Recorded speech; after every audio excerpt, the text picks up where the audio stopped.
Boa noite, meus irmãos, graça e paz. Glória a Deus, né? Ver famílias reunidas, sobretudo famílias que amam o Senhor, que foram resgatadas pelo Senhor.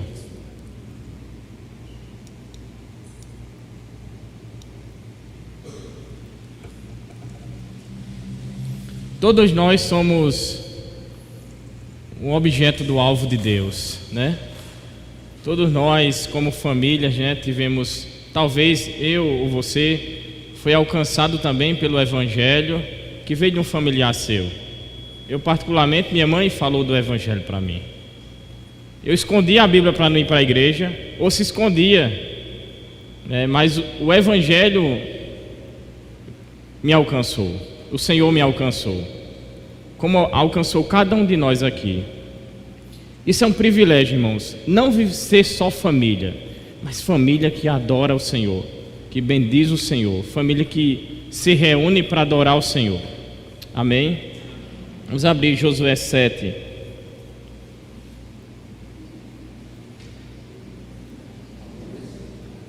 Josué capítulo 7.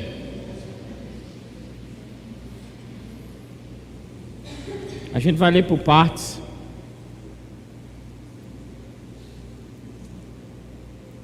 Amém? A gente vai ler até o versículo 5. Em seguida a gente vai lendo por partes. Amém?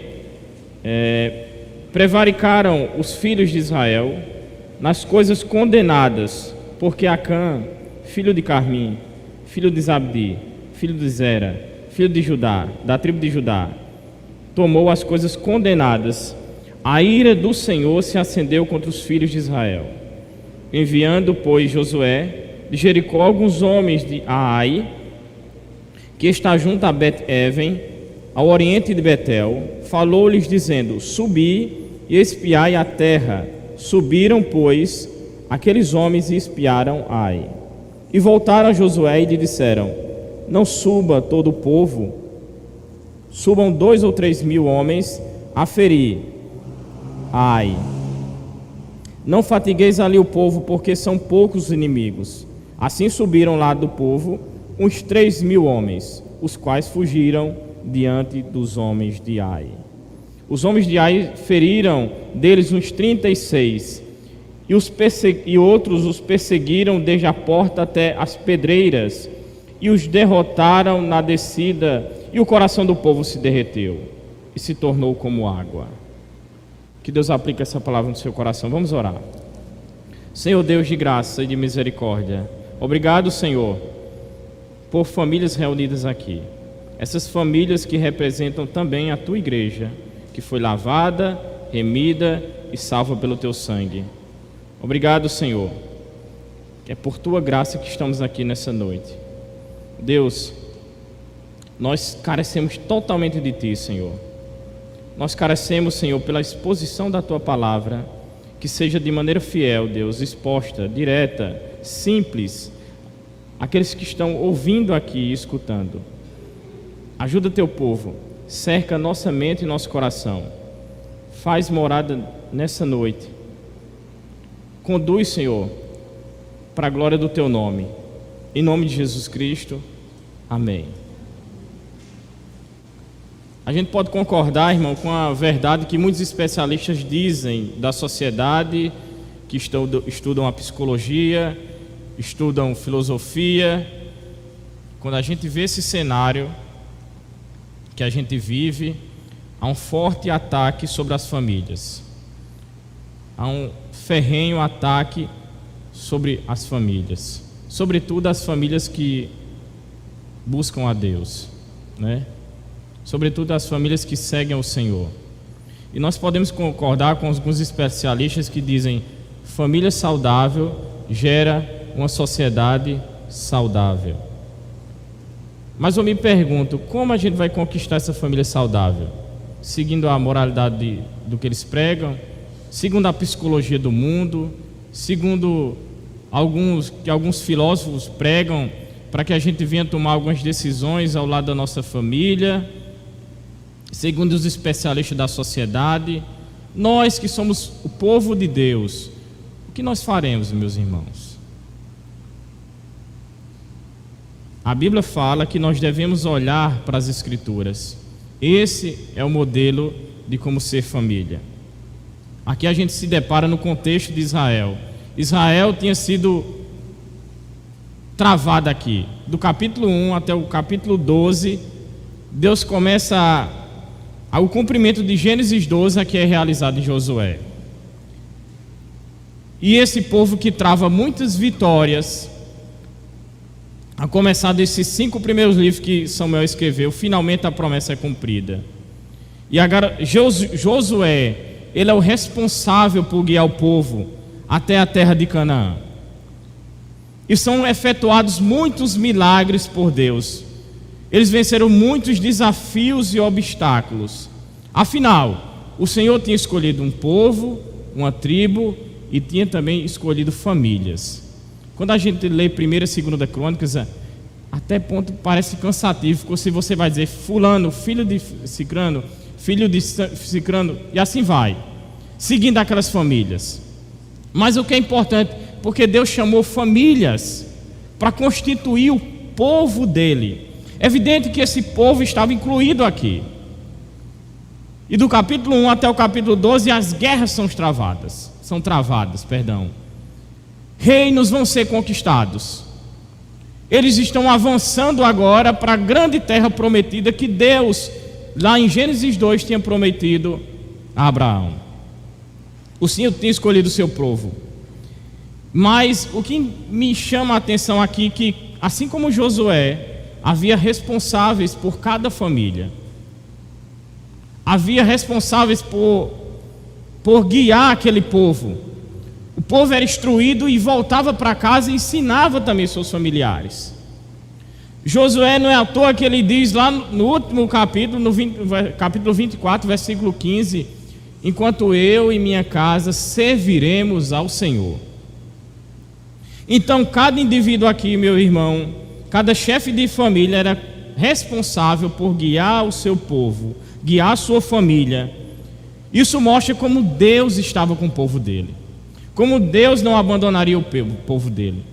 E eu quero fazer uma afirmação para a gente começar. A maior bênção na vida de uma família não é a conta bancária que ela possui, não é a saúde que ela vê nos seus filhos, porque quando a gente olha para os nossos filhos, quando eu olho cercado na minha mesa, eu vejo 3 filhos meus, Nicolas, Mateus e Samuel, que comem muito bem. E que despesa, né?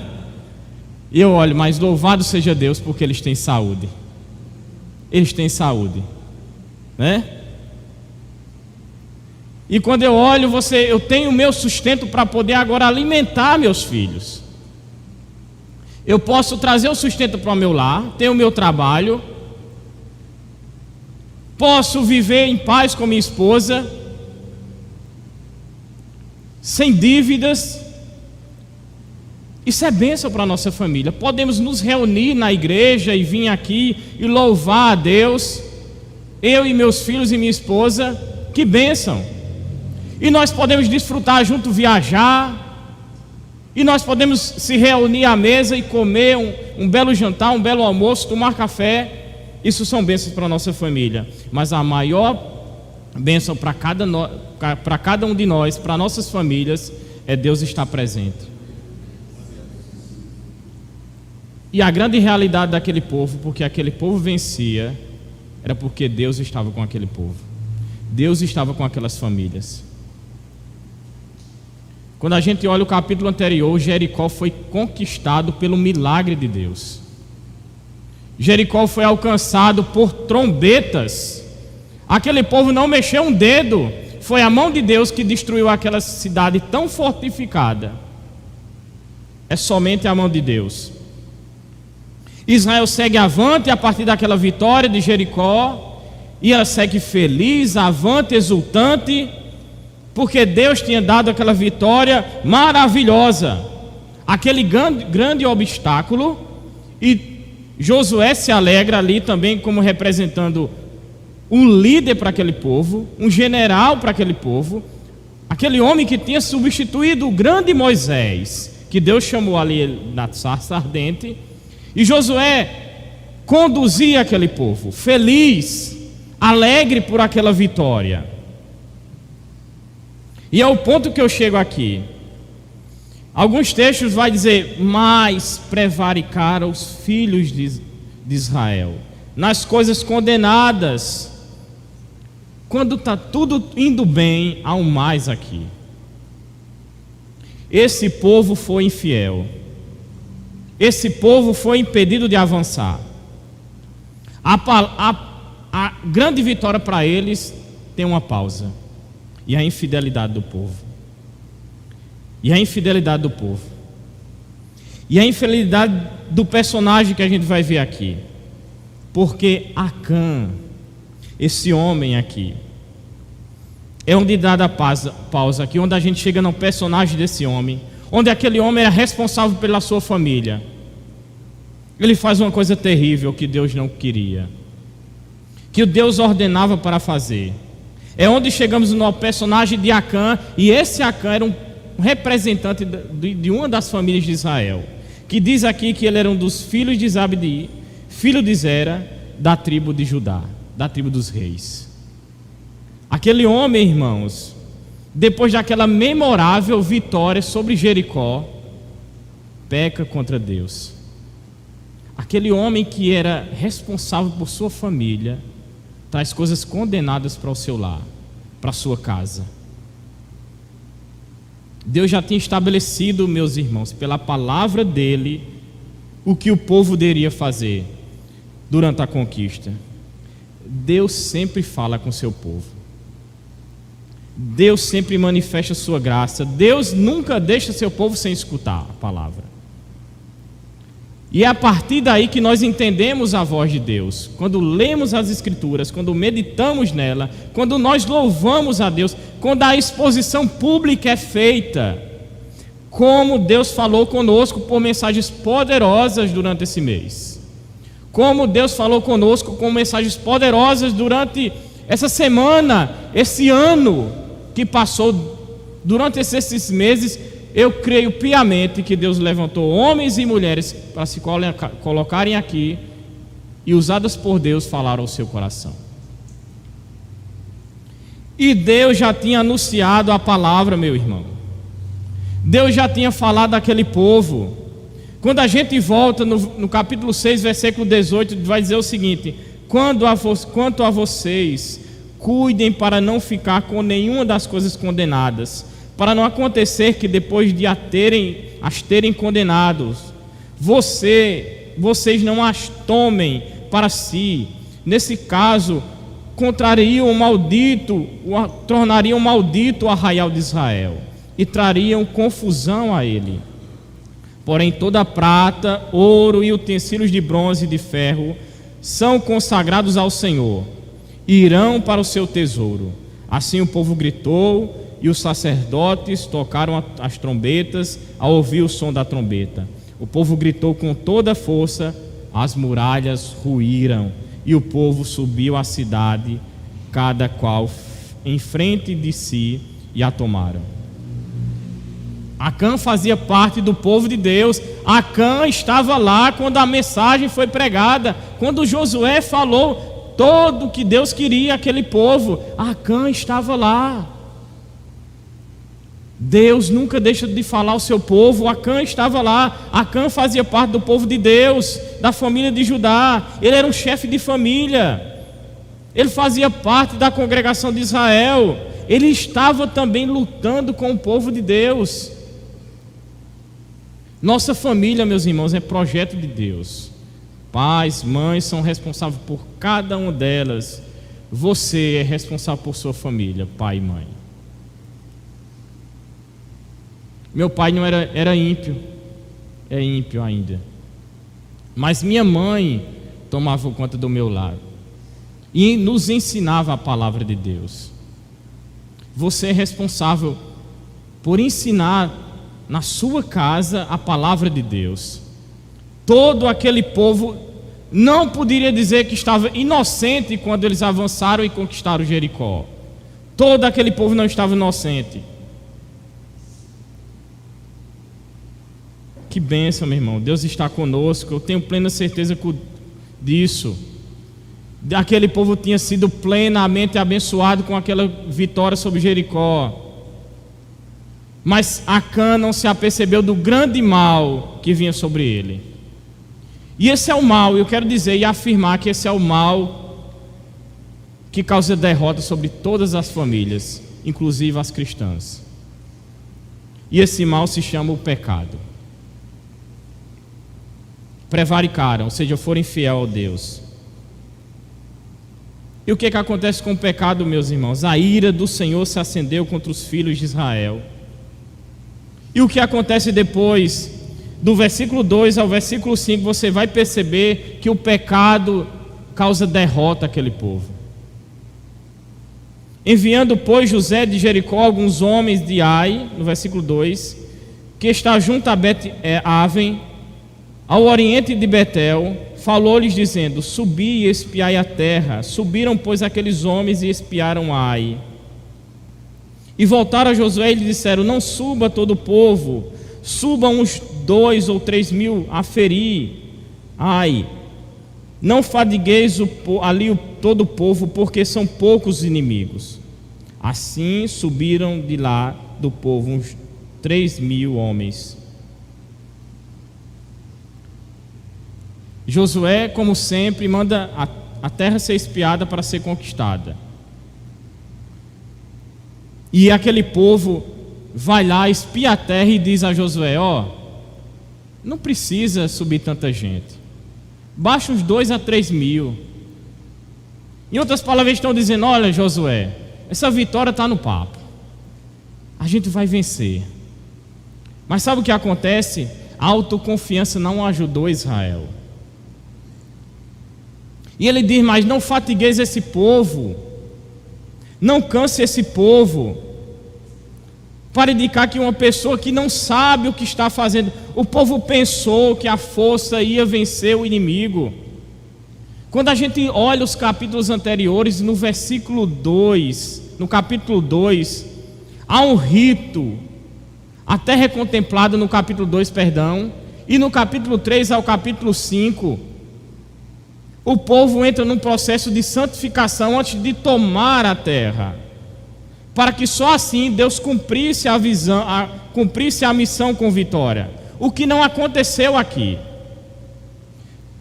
Aquele povo espiou a terra, voltou para Israel, para Josué, com sua autoconfiança, e disse: não precisa subir todos, subir uns 2 ou 3 mil homens. Ou seja, a autoconfiança não ajudou Israel. O braço forte não ajudou Israel. Sabe por quê? Porque o pecado venceu a autoconfiança e a força de Israel. Por trás de Ai existia um grande inimigo que se chamava o pecado. Sabe por quê, meus irmãos? Em todos aqueles momentos de conquista, havia o povo que espiava e também havia o povo que santificava, para depois entender a vontade de Deus. É interessante que quando Davi conquistava suas batalhas, dizia: eu vou à frente, Senhor. Ele disse: vai. Eu devo recuar, Senhor? Diz: recua. Aqueles homens que estavam liderando se preocupavam com a vontade de Deus. E eu quero dizer isso: Israel estava tanto autoconfiante de si, confiando na força do seu braço, esqueceram que foi Deus que deu vitória a eles em Jericó. E eles esqueceram desse ponto, irmão. Sabe por quê? Porque os planos sem Deus, sem fé, resultam na ruína. Sabe o que Ai significa? Ruína. Sabe o que o pecado traz? Derrota. O pecado, irmãos, não é o grande problema, mas o pecado não confessado leva à ruína. Foi o que aconteceu com esse povo. A sua autoconfiança e sua força não conseguiram vencer aquele pequeno inimigo aos seus olhos. Nossas famílias nunca vão ser vitoriosas enquanto o pecado permanecer sobre o nosso lar. Enquanto o pecado permanecer escondido, nós nunca vamos vencer. Por isso que o grande mal do pecado, Samuel Bottom vai dizer que o pecado é um mar sem par. Outro puritano vai dizer: não gaste seu choro senão pelo pecado, porque o pecado é mortal. E esse povo provou na pele, apesar de ver aos olhos e dizer: é fácil, nós vamos vencer, nós vamos conquistar. O pecado gerou derrota para aquele povo. Aquele povo foi envergonhado. No final do capítulo, no versículo 4 diz: os quais fugiram diante dos homens de Ai. Aquele povo perdeu a guerra para aquela pequena cidade chamada Ai. E é uma forma de Deus disciplinar aquele povo. É uma forma de Deus dizer àquele povo: não vá sem mim. Não vá sem mim. Deus não entrega todo aquele povo totalmente. Deus não entrega aquele povo à própria sorte. Somente 36 pessoas foram mortas. E como o pecado trouxe aflição para aquele povo, trouxe derrota para aquele povo, trouxe vergonha para aquele povo. No versículo 5 vai dizer: os homens de Ai feriram deles uns 36, e aos outros perseguiram desde a porta até as pedreiras, e os derrotaram na descida, e o coração do povo se derreteu e se tornou como água. Ou seja, aquele povo perdeu as forças. Sabe o que quer dizer esse texto aqui? O pecado só vai nos proporcionar derrota. Aquele povo esqueceu de consultar a Deus. Aquele povo deixou de santificar. Quantas famílias aqui foram prejudicadas porque confiaram em si, porque confiaram na força do seu braço, pensando que poderiam avançar, pensando que poderiam conquistar aquela pequena cidade? Aquele povo foi envergonhado.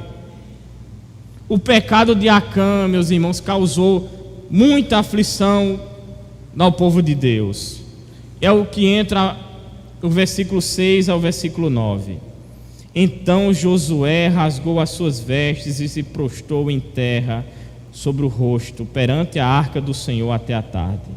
E os anciãos de Israel e deitaram pó sobre a cabeça.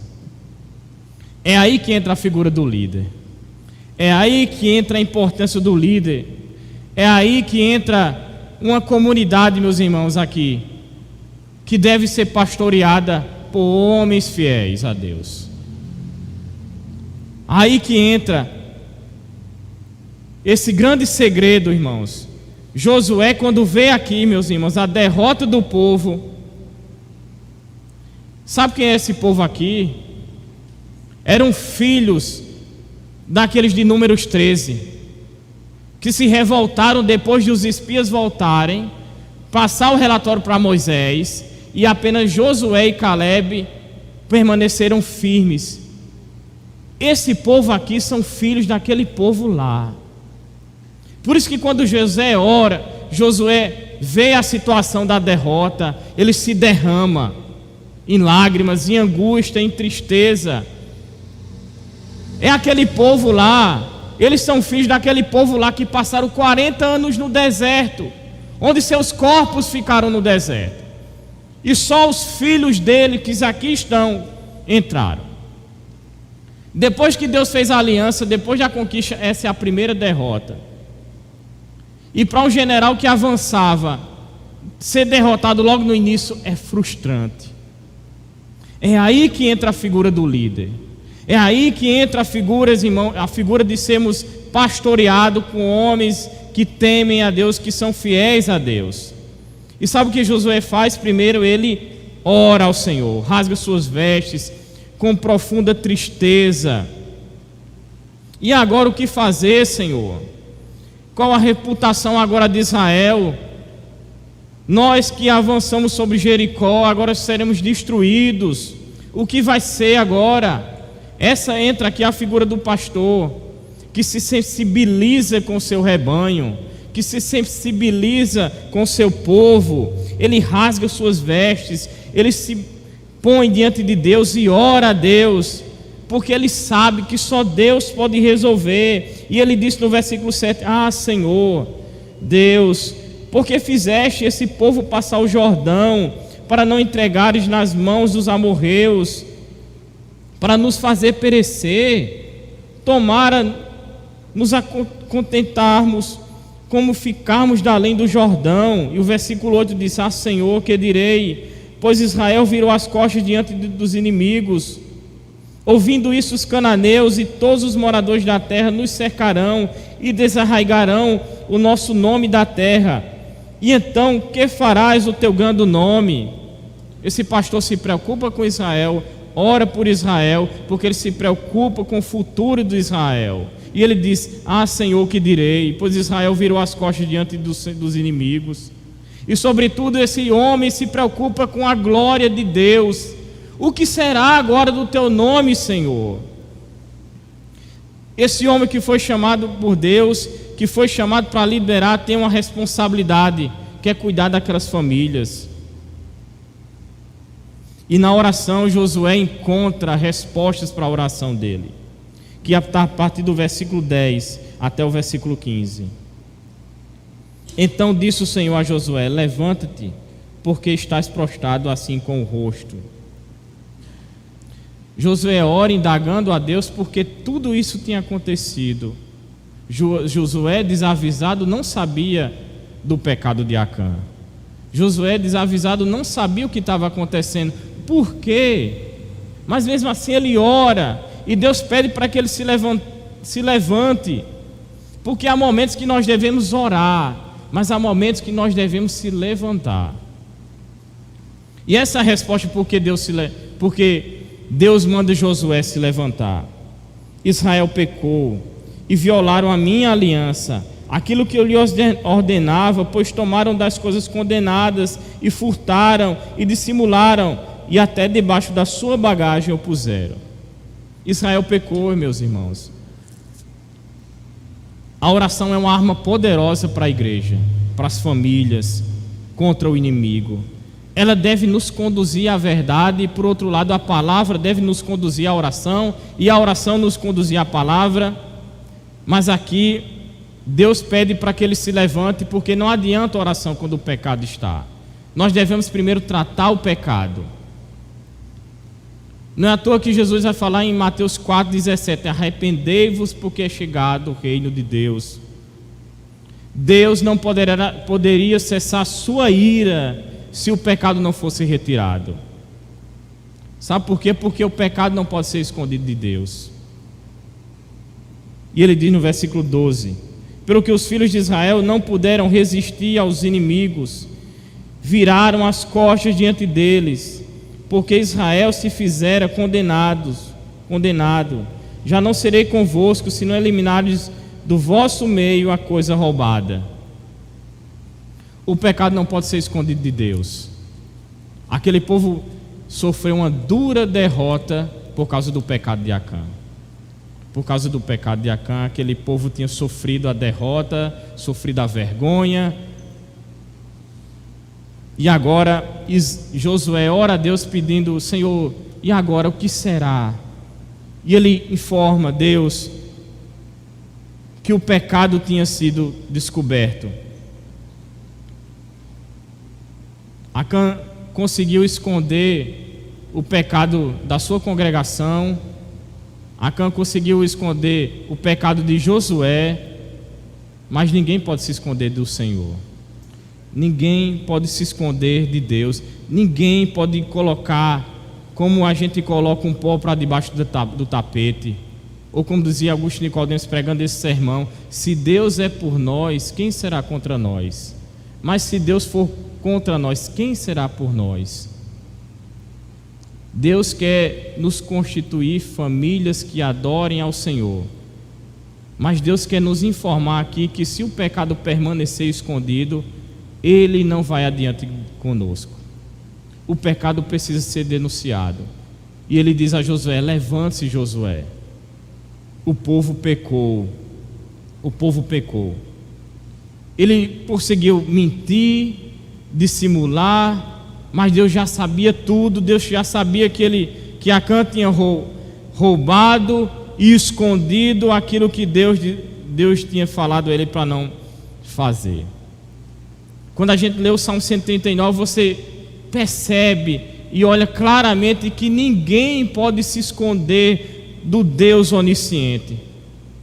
Aqui na oração de Josué, Josué se depara com esse Deus onisciente que sabe de todas as coisas, que ninguém pode se esconder de Deus, que Deus sabe o que você está olhando no seu smartphone, que Deus sabe o que está acontecendo na sua casa, que Deus sabe o que você tem escondido, o que nós muitas vezes temos escondido. Deus sabe de todas as coisas, ninguém pode se esconder de Deus. Aquela câmera que não consegue, irmãos, aquele ponto cego, Deus sabe de tudo. Porque, irmãos, Deus vai onde o homem não pode ver, Deus vai no coração. Porque por isso que o pecado é tão prejudicial à vida da igreja.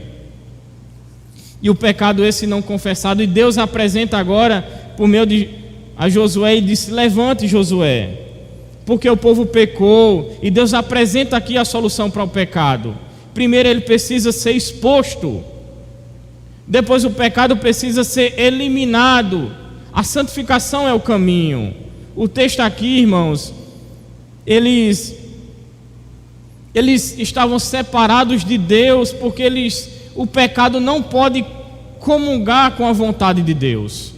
O pecado não pode comungar com a vontade de Deus. O pecado precisa ser eliminado, porque Deus não negocia com o pecado, porque Deus é um Deus santo. O pecado precisa ser eliminado.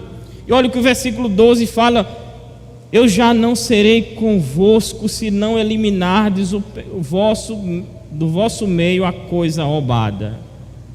Qual o caminho? A santificação. Dispõe, santifica o povo e dize: santificai-vos pela manhã, porque assim diz o Senhor Deus de Israel: coisas condenadas no vosso meio, ó Israel, aos vossos inimigos não poderei resistir, enquanto não eliminardes do vosso meio as coisas condenadas. Deus está dizendo: o pecado não pode ficar impune, o pecado não pode ser escondido, o pecado precisa ser exposto, o pecado precisa ser eliminado. Deus não vai trabalhar no meio de uma família que o pecado permanece escondido. Deus não vai trabalhar na vida de uma pessoa que o pecado permanece escondido. Não há, meus irmãos, não há perdão para pecados não confessados e não deixados para trás. Não há perdão. O pecado não pode ficar impune. E no versículo 1 você percebe que a ira de Deus se levantou sobre aquele povo que pecou. Por meio de um homem entrou o pecado. Que isso faz lembrar em Romanos 5, por meio de Adão o pecado entrou e contaminou todos nós. Por isso que o pecado precisa ser confessado, por isso que o pecado precisa ser exposto. Deus não pode tolerar um povo que está em comunhão com o pecado e está em comunhão com Deus. O pecado é chamado de loucura. E Deus exige punição do pecado. E ele diz no versículo 14: pela manhã vós chegareis, segundo as vossas tribos, e será que a tribo que o Senhor de Deus designar, por sorte se chegará, segundo as famílias, e a família que o Senhor designar se chegará por casas, e a casa que o Senhor designar chegará homem por homem. Sabe o que me leva à mente? Deus queria que todas as famílias se apresentassem diante de Deus. Deus queria que todas as famílias se apresentassem diante de Deus, assim como nós estamos hoje.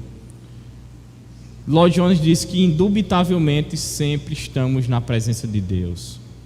E eu pergunto: como anda a nossa família? Como anda a nossa família? O que pensou Acã, meus irmãos, quando teve que se apresentar diante de Deus? O que pensou Acã sobre o seu pecado? Acã teve tempo para se arrepender. Acã teve tempo para confessar seu pecado. Ele esperou que o povo dele fosse derrotado.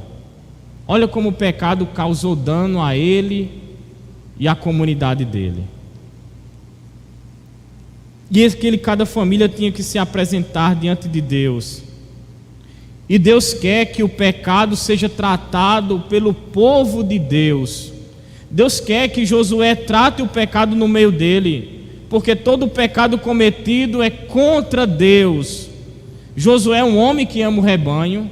Josué é um homem que orou pelo seu rebanho, Josué é um homem que guiou o seu rebanho e intercedeu pelo seu povo, intercedeu por aqueles que estavam ao seu lado, mas também Josué é aquele líder que disciplina quem tem que ser disciplinado, espelhando o que Deus queria. E o que Deus queria? Que o pecado fosse denunciado, porque precisamos tratar o pecado a começar da casa de Deus. O pecado tinha que ser denunciado, o pecador tinha que ser disciplinado e santificado a Deus. Então, no versículo 16, Josué, mediante o que Deus falou, vai tratar com a igreja.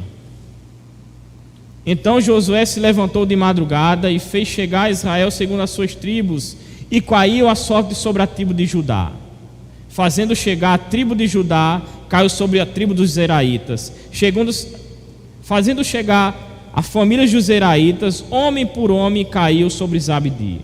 E fazendo chegar a casa, homem por homem, caiu sobre Acã, filho de Carmi, filho de Zabdi, filho de Zerá, da tribo de Judá. Josué confronta Acã com seu pecado. Sabe por quê, meus irmãos? Nós não podemos se esconder. Acã se escondeu a todo o tempo daquele homem, da sua comunidade, mas depois que o pecado foi revelado, ele não podia se esconder, ele tinha que expor o seu coração. Deus sabe, o pecado tem que ser confessado. Não adianta discordar do Deus onipotente e o Deus onisciente. E sabe o que Acã faz? Ele confessa. Ele diz no versículo 20: respondeu Acã a Josué e disse: verdadeiramente pequei contra o Senhor, Deus de Israel, e fiz assim e assim. Sabe o que Acã quis dizer aqui? Quando a gente lê esse texto, é que todo pecado é cometido contra Deus. Todo pecado é uma transgressão de Deus. Por mais que você fira pessoas, por mais que você maltrate pessoas, todo pecado ele é cometido contra Deus. E Deus requer que esse pecado seja confessado, que esse pecado seja exposto, que esse pecado seja deixado. E aqui Acã conta sua história. No versículo 21, quando vi entre os despojos uma boa capa babilônica e 200 ciclos de prata, que dava cerca de 2,5 kg, e uma barra de ouro do peso de 50 ciclos, cobicei-os e tomei-os, e eis que estão escondidos na terra, no meio da minha tenda, e a prata por baixo. Meus irmãos, aquele homem fazia parte da comunidade de Israel. Aquele homem recebeu as instruções de Josué. Aquele homem, irmãos, talvez viu seus pais perecendo no deserto por causa do pecado. Ele viu como o pecado assolou a sua família.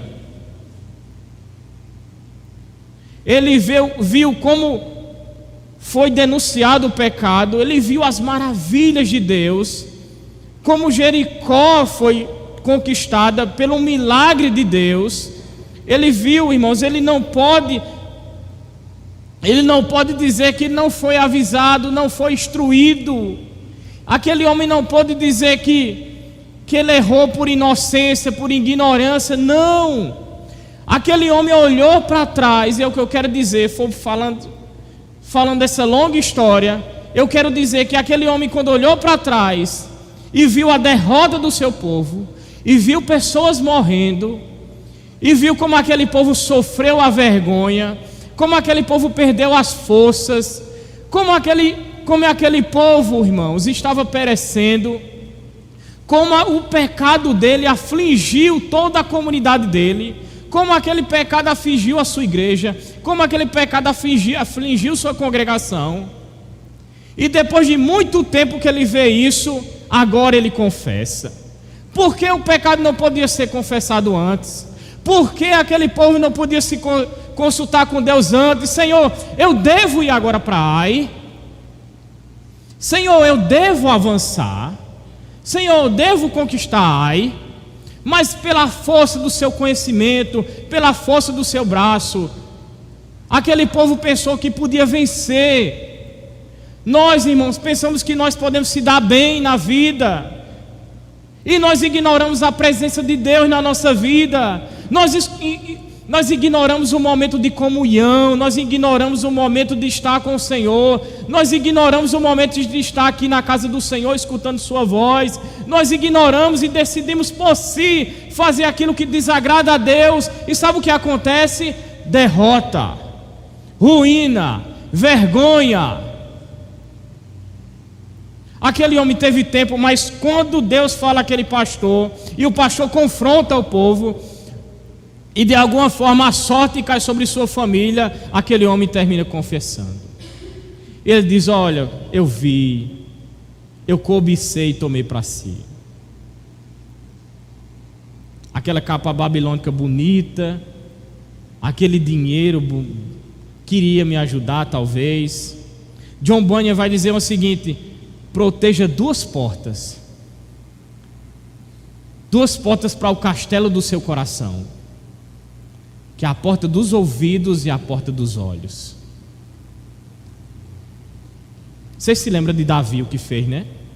Aquele homem que devia sair para a guerra, e o texto fala que era no tempo que os reis saíam para a guerra, Davi estava onde? No palácio, observando quem? Betseba. E aquele homem viu e cobiçou aquela mulher, e caiu. E a espada do Senhor não se apartou da casa de Davi, e trouxe ruína sobre a casa dele. E é isso que o pecado faz. E é isso que eu li tudo aqui. Como o pecado trouxe mal sobre aquelas famílias de Israel. Como o pecado, irmãos, pode trazer o mal para a nossa família, quando não vigiamos nosso olhar, quando não vigiamos nossos ouvidos. Como o pecado nós podemos trazer para dentro do nosso lar. Quando a mulher bonita nos chama a atenção e olhamos para a nossa esposa: não, mas ela é mais bonita do que minha esposa. Quando o suborno no nosso trabalho chama mais atenção do que nosso trabalho honesto, e nós colocamos para dentro do nosso lar. Como a mentira chama mais atenção da nossa vida, e nós, para sermos mais afeiçoados com pessoas que estão no nosso trabalho, nas nossas escolas, na nossa escola, onde quer que andamos, na nossa vizinhança, nós preferimos estar no meio, e cobiçamos aquela amizade, cobiçamos aquele suborno, cobiçamos aquele que Deus não quer. E quantos lares foram destruídos por uma simples olhada, que gerou a cobiça e que gerou o pecado. John Owen vai dizer que não existe pecado sem antes que venha uma tentação. Nossos lares vão estar constantemente tentados. Nós estamos numa batalha. Nós somos responsáveis pelo nosso lar. Eu sou responsável pelo meu lar. O pastor João é responsável pelo lar dela. A irmã Patrícia é responsável pelo lar dela. O pastor Rony é responsável pelo lar dele. Nós somos responsáveis pelo nosso lar. E o que estamos fazendo diante do Senhor? Não permita, meus irmãos, que por meio de um olhar seu, de uma cobiça sua, você traga o mal para o seu lar. Não permita que aquele desejo pela pornografia atrapalhe seu casamento tão santo e dado por Deus. Não permita que a mentira atrapalhe aquilo que Deus quer construir no seu lar, as vitórias que Ele quer estabelecer sobre sua vida. Não permita que a cobiça pelo dinheiro atrapalhe os momentos que você pode estar com Deus na sua presença. Não permita. E aquele homem, irmãos, é triste. Ele começa a dizer: olha, eu pequei. Eu vi, parecia tão bom. E eu acho que ele pensava que era bom. E de muitas intenções, meus irmãos, Tem um velho ditado: o inferno está cheio, né? E aquele homem pensava que era bom para ele. Talvez ele pensou: eu vou trazer isso aqui para o meu lar. Como vai ajudar no meu orçamento? Olha como eu vou ficar bonito com essa capa. Olha como isso vai ajudar do meu lado financeiro. Olha como isso vai ajudar na minha vida com minha esposa. Entendeu o que eu quero dizer? Olha como isso vai ajudar. A gente pensa muitas vezes sem consultar o Senhor, sem olhar para as Escrituras, sem escutar o que Deus quer por meio dos seus pregadores e pregadoras. Nós deixamos de escutar a voz de Deus e escutamos o nosso coração, que muitas vezes é pecaminoso, que tem que ser posto um vigia. Por isso que Paulo diz que nosso coração, tão ansioso que é, precisa ser guardado pelo Senhor Jesus. Porque se nosso coração for guardado pelo Senhor Jesus, ninguém pode passar ao Senhor. E aquele homem pensou, irmãos, que podia ser bênção para a vida dele, para o convívio da vida dele. Sabe o que aquele homem lucrou, irmãos? A morte. E no versículo 22 ao versículo 26 vai nos informar isso. Porque o salário do pecado é o quê? A morte. Então Josué enviou mensageiros que foram correndo à tenda, e eis que tudo estava escondido nela, e a prata por baixo. Ele mandou mensageiros, meus irmãos, porque aquele homem tornou Israel maldito pelo pecado dele. A maldição tinha que sair. Como a maldição tinha que sair, o pecado tinha que ser retirado. Se o pecado não fosse retirado, Israel não conseguiria resistir seus inimigos. Se o pecado não fosse retirado, Israel não conseguia vencer mais nada e não adiantava prosseguir. E tomaram, no versículo 23, tomaram, pois, aquelas coisas do meio da tenda e as trouxeram a Josué e a todos os filhos de Israel, e a colocaram perante o Senhor. Então Josué e todo Israel com ele tomaram Acã, filho de Zera, e a prata, e a capa, e a barra de ouro, e os seus filhos e suas filhas, e seus bois, e seus jumentos, e suas ovelhas, e sua tenda, e tudo quanto tinha, e levaram-nos ao vale de Acor.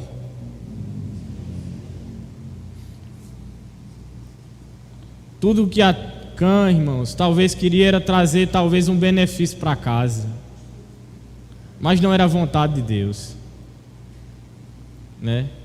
Muitas vezes a gente tem intenção de até trabalhar mais para conquistar mais.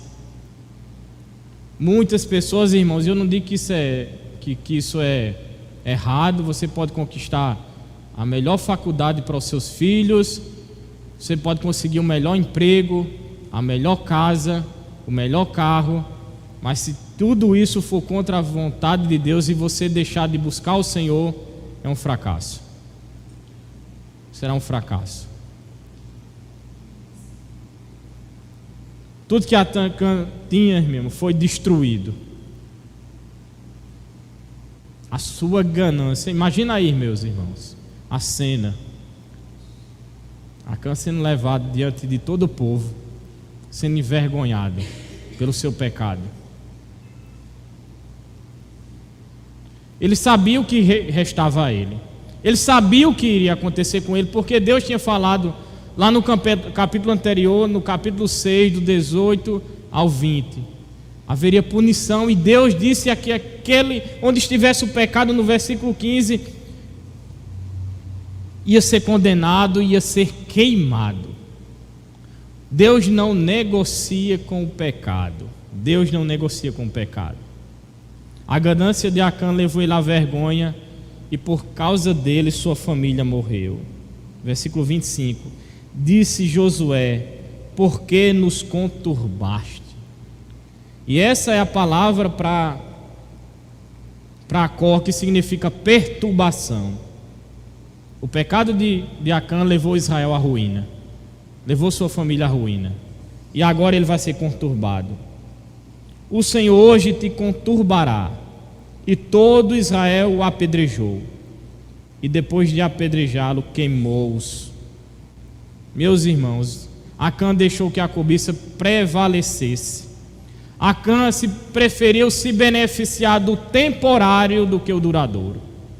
O que Deus tinha para aquele povo era Canaã, que ele dizia que mana leite e mel, que segundo os espias em Números 13, que manava, que era leite e mel, uma terra boa que Deus tinha para aquele povo, que tinha prometido a Abraão, que tinha prometido a descendência. O que Deus tem destinado para nós, para nossos familiares, para nossa família, nós temos que dizer aos nossos familiares que nós devemos sim ter o temporário, mas nós não podemos trocar o temporário pelo duradouro, que é a vida eterna. Acã esqueceu das promessas de Deus para se apropriar de riqueza pessoal. Acã devia ser o responsável pela sua família. E ele devia fazer naquele lugar da tenda dele um lugar de adoração. Acã devia fazer que a tenda dele, os filhos dele adorassem e seguissem e amassem o Senhor. E por causa do pecado daquele homem, daquele líder daquele lar, ele trouxe maldição, ele trouxe pecado, ele trouxe cumplicidade. E alguns comentaristas vão dizer que não tinha como os filhos dele não saber. Ao invés de Acã fazer de sua tenda um lugar de adoração, ao invés de Acã fazer de seu lar um lugar onde se adora o Senhor, ele transformou seu lar onde as pessoas são cúmplices do pecado. São cúmplices do pecado. Ele escondeu. No versículo 24 ele vai dizer a Josué que ele escondeu debaixo da terra, no meio da tenda dele, para ninguém ver, mas Deus sabe. Acã ele negociou com o pecado e pagou com a morte. Acã, pelo bem temporário, jogou sua família na ruína, na desgraça, na perturbação. Jogou sua família na morte. Meus irmãos, eu quero que vocês entendam uma coisa. Acã era aquele líder que devia servir ao Senhor e conduzir sua família para servir ao Senhor.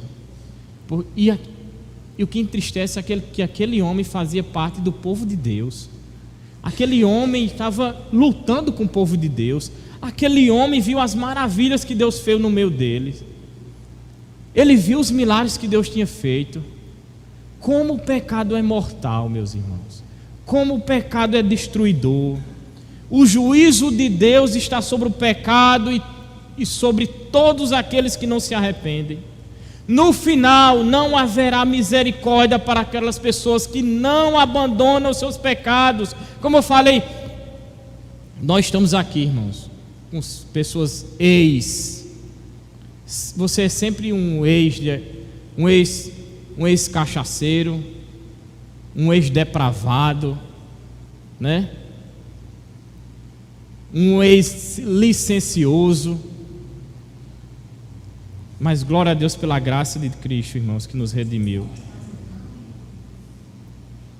Que reconhecemos que somos pecadores e carecemos da graça do Senhor. Quando pecamos, irmãos, nós entendemos que ainda dá tempo para correr para o Senhor, pois Ele é misericordioso e pronto para nos perdoar. E sabe o legado que Acã deixou para a família dele? Acompanhou toda a história de Israel. Quando a gente lê lá, não precisa abrir, lá em Crônicas, capítulo 2, versículo 7, diz: os filhos de Carmim, Acã, olha como Acã é chamado, o perturbador de Israel.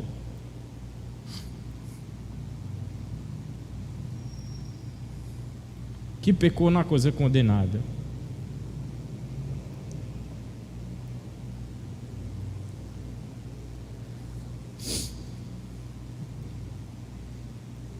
Que nossos filhos, irmãos, olhem para nós e sejamos exemplo para eles. Como foi pregado aqui pelo pastor Rony, que devemos ser pessoas que são frutíferas, são fiéis, amorosas e exemplares. Como o pastor pregou, devemos ser vigilantes, porque Deus vai além da aparência. Qual o legado que aquele homem deixou? O perturbador de Israel. Que esse não seja o nosso legado, irmãos. Como pais de famílias, como mães de famílias que servem ao Senhor, que amam ao Senhor, que nós tomemos a atitude de não deixar o pecado entrar na nossa casa. Como é difícil, meus irmãos, criar filhos nesse mundo. Eu constantemente estou dando sermão nos meus filhos, repreendendo. Samuel, por que tu bota isso? Tira isso, Samuel. Mateus, faz isso, Samuel. Leu a Bíblia? Não leu. Não leu por quê? Como é difícil esse mundo, irmãos. O pecado tenta totalmente, o diabo, ele tenta tenazmente acabar com nossas famílias. O pecado é um meio que ele usa para acabar com nossas famílias. Lá em Oséias 9:3 vai dizer: como planejei, Efraim, como planejei, seria como Tiro, plantado no lugar aprazível, mas Efraim levara seus filhos ao matador. Nenhum sucesso, meus irmãos, supera o fracasso de uma família. Quando o sucesso é acompanhado principalmente do pecado, o fracasso é certo e inevitável. Minha mãe ensinou o Evangelho. Eu sou grato a Deus por isso. Você é responsável para ensinar o Evangelho, ser exemplo. Meu pai, apesar de ser ímpio, ele me ensinou um grande valor. Quando eu era pequeno, ele era sócio com outro primo dele numa madeireira. E quando ele descobriu que havia ilícito, ele não concordou. Ele preferiu perder muito dinheiro e romper a associação. Esse primo dele depois foi preso. Mas sabe o que meu pai me ensinou? Honestidade, integridade. Deus requer mais de nós. Nós somos o povo dele, chamado por ele, para obedecer a ele. Josemar Bessa vai dizer: foi ter a irmã Angélica que botou, eu achei muito importante, bonito e pertinente ao que eu ia falar. Ele diz: não existe qualquer promessa de perdão para um pecado que você não quer abandonar. E para encerrar, irmãos, considerações finais. Primeiro, olhe além da sua vista. Olhe pela fé em Deus, sabendo que Ele tem para você é melhor do que qualquer riqueza aqui, para você e sua família. Confie nas promessas de Deus para a sua família, no futuro certo e na vontade soberana de Deus. Ele quer que vivamos com Ele eternamente. O que me chama a atenção lá em Ezequiel 33, versículo 11, ele vai dizer: por que razão, por que vocês haveriam de morrer, ó casa de Israel? Deus quer que a gente viva com Ele, na presença dEle. Deus não quer que nosso lar seja destruído. Deus não quer que nosso lar seja devastado pelo pecado. Por isso que Ele preservou o povo dEle aqui. Deus disciplina o povo que ama.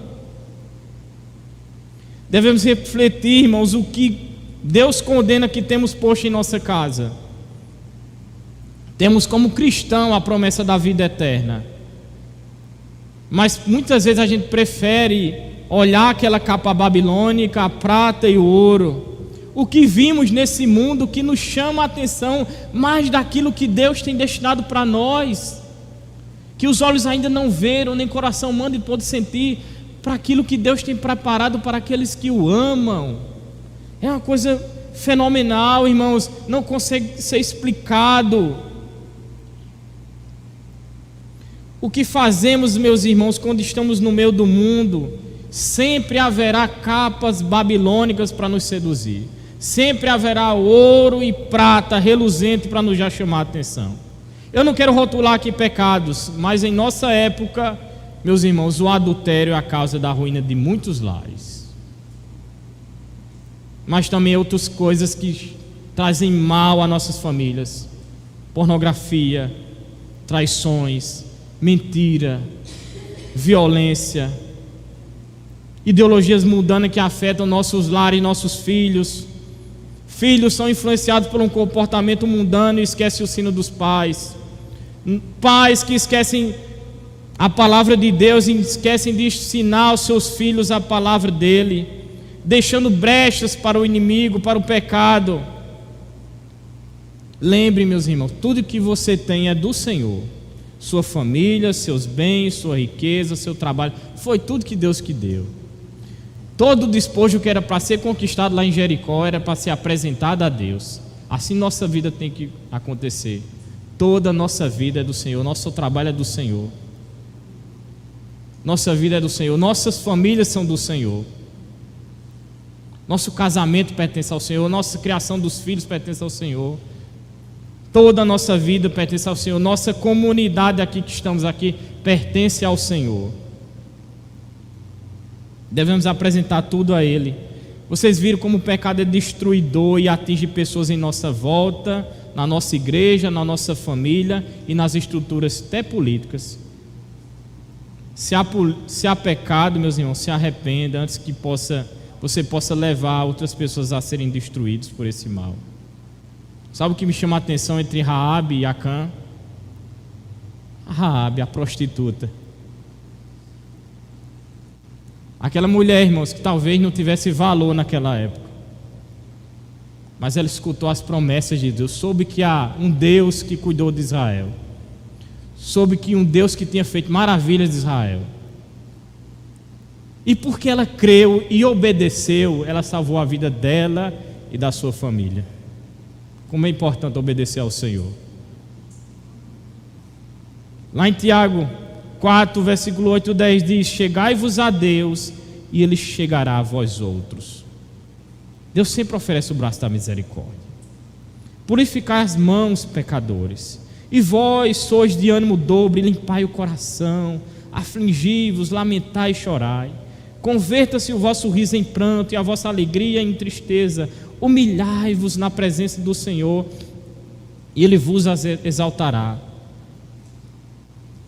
Irmãos, lá no capítulo 5 de Romanos, versículo 8, Deus prova o seu amor para conosco pelo fato de ter Cristo morrido por nós, quando nós ainda éramos pecadores. O que nós tínhamos para oferecer a Deus? Aqui o pecado foi punido. Aqui o pecado foi eliminado.